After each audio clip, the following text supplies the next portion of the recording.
In this video, we will talk about solving quadratic equations with imaginary solutions. We will work more with quadratic equations in a later unit, but it's important to see how to use complex numbers to complete these solutions now so that we can visit it more thoroughly later. So we will use the following procedure to solve a quadratic equation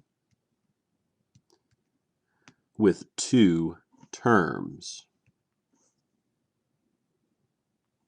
The first thing that we'll do when solving a quadratic equation with two terms is to move any number or numbers next to the x squared term to the other side of the equal sign using addition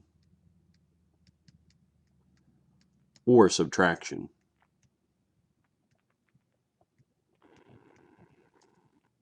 Then, if necessary, we will divide both sides of the equation by the coefficient that is in front of the x squared term. Next, we need to take the square root of both sides of the equation and place a plus minus symbol in front of the radical. And we typically write it this way with a plus over top of a minus like this to represent both a positive and negative solution. Then, if necessary, simplify the radical. And finally, replace any negative radicals with the equivalent imaginary number.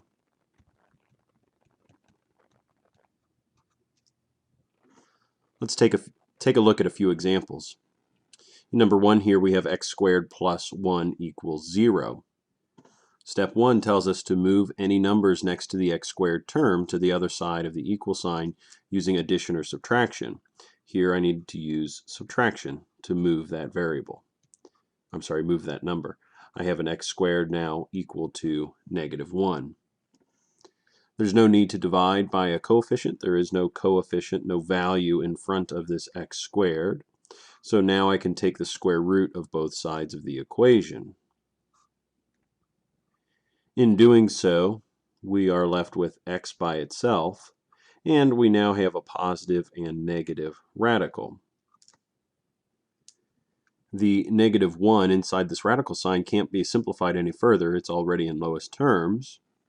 So since this is a negative radical, however, then I need to replace it with the imaginary number that it's equivalent to. In this case, the square root of -1 is equal to I by our original definition. So I'll change this square root -1 into an I. And we are finished. Let's try another. In this case, we're going to solve for v squared. So the first step that I'll work through is isolating the v squared by subtracting 18 from both sides. This leaves us with 2v squared equal to -18. Now I can divide by a coefficient. I will divide both sides by 2. This leaves me with v squared equal to -9. Now we can square root both sides of the equation, and this leaves us with v by itself equal to the square root of -9.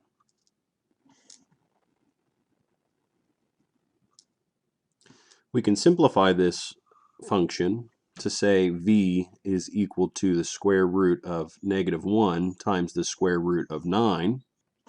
And we know the solution to each of these pieces. The square root of -1 is I, and the square root of 9 is 3.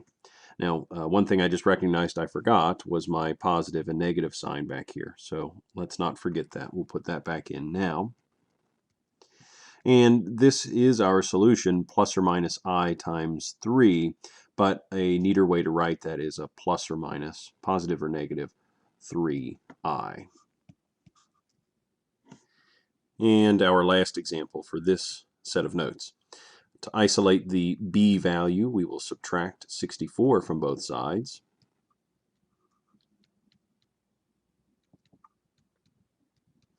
Divide both sides by 4.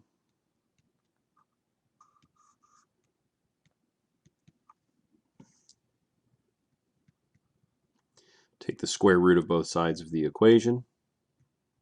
And now that we've introduced this square root symbol, that's where we add or include our plus or minus result. Plus or minus the square root of negative 16. Oops, b is equal to plus or minus the square root of negative 16. And the square root of 16 is 4. The square root of negative 1 is I. So at this point we can jump to our solution, plus or minus 4i.